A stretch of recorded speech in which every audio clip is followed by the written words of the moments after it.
Isang US national na naninirahan sa Pilipinas, enjoying his vacation sa Cebu. Sangkot pala siya sa patong-patong na kaso ng pangmomolestya at panggagahasa ng mga minor.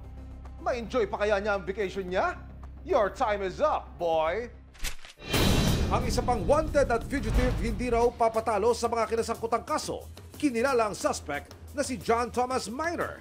Ayon sa bench warrant mula sa Supreme Court mula po sa Amerika, sangkot di umano si Minor sa rape of child in the first degree, child molestation in the first degree, rape of a child in the second degree, and child molestation in the second degree. Ang kanyang mga biktima, pawang mga US national din. Doon po sa case ni John, doon po sa mga kaso niya na rape and molestation po, minor de edad po yung kanyang naging biktima. Kaya sa atin po nakikita natin na kahindik-hindik po talaga yung kanyang ginawa dahil minor pa ang kanyang biktima at ngayon po nandito po siya sa Pilipinas, which really we see is a threat to the children here in the Philippines. Ilang taon daw nagtago sa Pilipinas si Minor.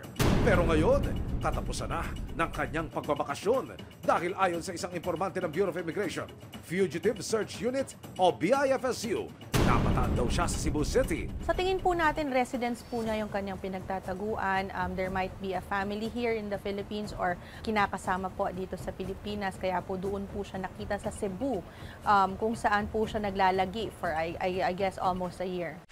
Ginalugad ng mga otoridad ang Cebu City para matunton ang kinaroroonan ng suspect na si John Thomas Minor. Hanggang sa matukoy ang condominium unit na tinitirhan daw ng suspect. Dito na sinimulan ng mga otoridad ang surveillance operation. Isang asset ang nagpanggap na magde-deliver ng pagkain para makumpirma ang hideout ng suspect. Knock knock! Warrant of arrest po. Food delivery po.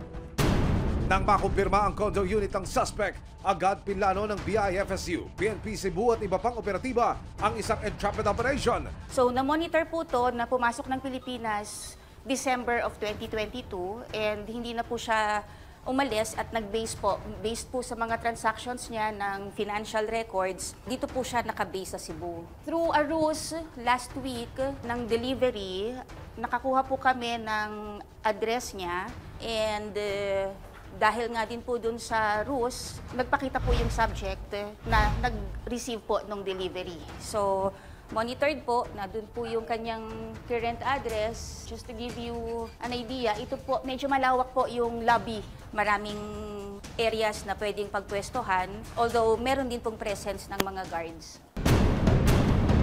Wala nang silayang na oras sa mga operatiba, isang asset ang agad pumasok sa condo unit. According sa Bureau of Immigration, Fugitive Search Unit, dito sa isang kondo sa Cebu City, nakatira yung isang American national na inaabangan nila ngayon, minamanmanan nila ngayon. Sangkot ito sa panggagahasa at pangmomolestya sa isang minor de edad.